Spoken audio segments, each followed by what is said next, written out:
जनपद बिजनौर के नूरपुर के खालसा इंटर कॉलेज पहुंचे उत्तर प्रदेश के पूर्व सीएम अखिलेश यादव।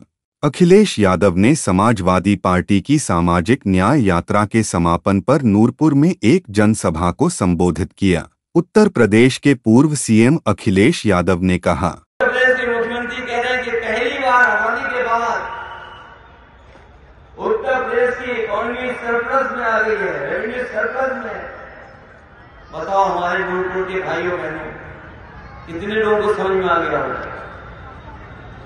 हमारे मुख्यमंत्री कानून व्यवस्था को कहते हैं कि जीरो टॉलरेंस है। हम तो कहेंगे कि पत्रकार साथी हमें समझाओ जीरो टॉलरेंस क्या है।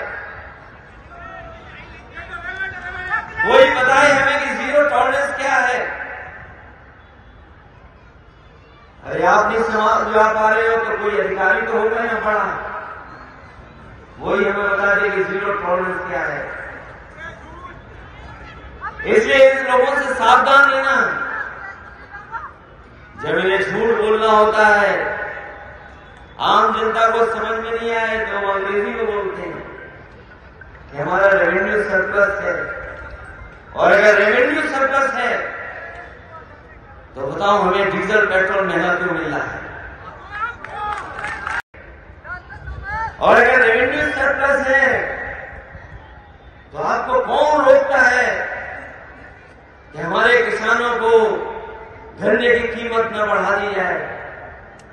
अगर रेवेन्यू सरप्लस है, हमारे किसानों के गन्ने की कीमत बढ़नी चाहिए और कम से कम इतनी बढ़नी चाहिए कि जितना बाजार में महंगाई है, कम से कम अगर वो गन्ना चीनी मिलों के पास भेजता है तो थोड़ी बहुत उसकी गरीबी दूर हो जाए।